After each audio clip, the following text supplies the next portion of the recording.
one of the perceived imperfection of Bitcoin is the diminishing impact of the halving. And there's not going to be enough Bitcoin to subsidize the network, or each halving is going to have a diminishing impact on price appreciation and all that. And so that's a very common concern people have. So what would you say to people that have that concern about every cycle, the halving perhaps having a diminishing impact on Bitcoin, the network at large? So overall, it still has the same percentage impact. So anytime Bitcoin has a equilibrium where there's kind of a roughly approximate demand incoming for new supply incoming, if that kind of finds an equilibrium price and then the new supply gets cut in half, that still is impactful. Smaller percentage of the current network than it used to be.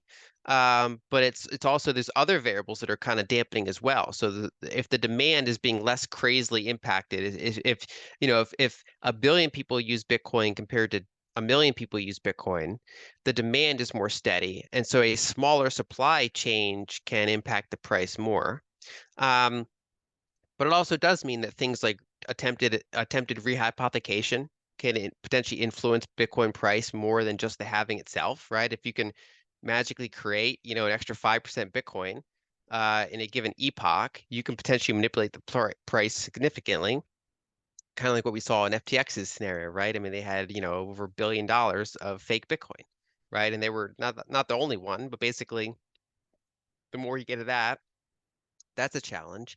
And it comes down to whether or not Bitcoin is good enough to resist that.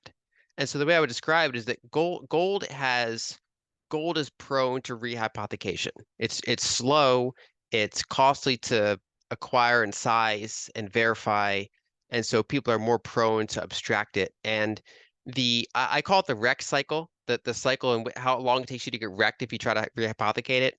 So with gold, that number is measured in decades. You can build these like multi-decade abstractions on top of it, and in the long arc of time, eventually you get wrecked, but it can be a lifetime. It can be half a lifetime. It's a generation or two.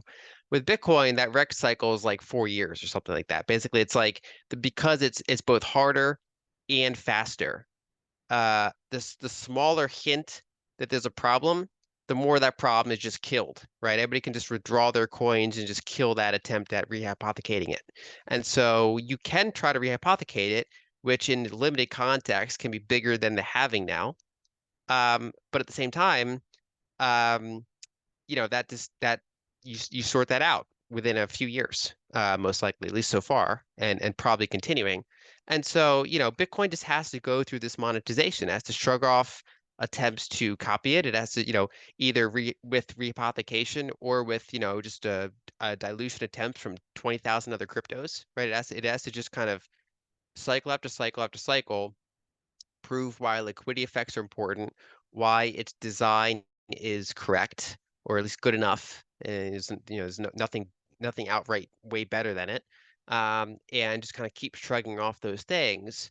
And the halving is still impactful in the sense that every time it were to come to a equilibrium price, then eventually the new supply gets cut in half, and so that's all else being equal, going to drive the price up until it reaches whatever its total addressable market is. When there's just kind of permanently no more demand coming in, it has reached, money. It's just kind of it either failed in some way and stagnated, or it reached basically the height of what the best money can be.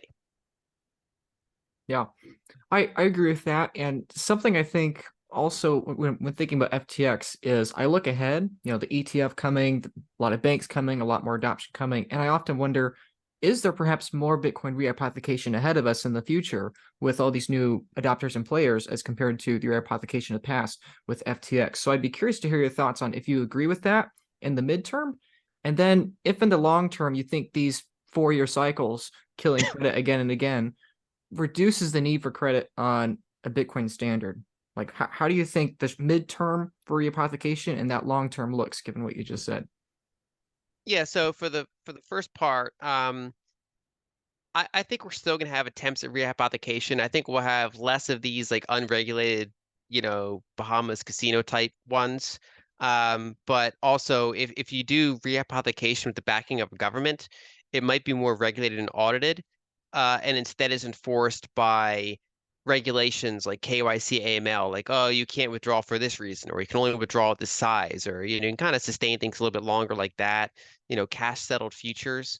But overall, I just generally view it as less of a threat than compared to gold or what it's done to gold, because anytime you get a strong market signal that something is not sound, that can be attacked overnight. I mean, it's just you can't realistically rehypothecate that much. I mean, people can get trapped into these regulated walled gardens where they think they own Bitcoin, but they really don't. Um, and so I think that's more of a threat to them personally than to the Bitcoin network as a whole. Probably to the extent that I would rephrase that risk going forward, I think it's more about we could have like white market Bitcoin and black market Bitcoin or gray market Bitcoin, which is to say that you could have Bitcoin in certain environments that are more regulated and ones that are more like free range, private, self-custodial Bitcoin. And in certain countries, you could have frictions going between them. It's unlikely that you'd have complete separation between them. So, for example, right now, JP Morgan bank account deposits are like white market dollars, whereas, a street market in Egypt for physical cash dollars or a pawn shop or something like that is like gray market dollars. And then, of course, you have outright black market dollars. And there are liquidity limitations between those different markets. Like you can't just show up to JP Morgan with $1 billion in cash and not get questions, right? But there are connections between those markets. If you show up to JP Morgan with, $1,000, you want to put it in your bank account, and that was one day traded at a pawn shop or an Egyptian street market, it could be the same money and it could still get into that account, right? So it's just there's liquidity limitations between those different markets. I think Bitcoin could have a period like that, and that's probably to be expected, but that's different from rehypothecation. And as for credit itself, I mean, I think that I would separate between permanent credit and high return credit, right? So permanent credit is things like, why does Coca-Cola as a central company have debt on its balance sheet?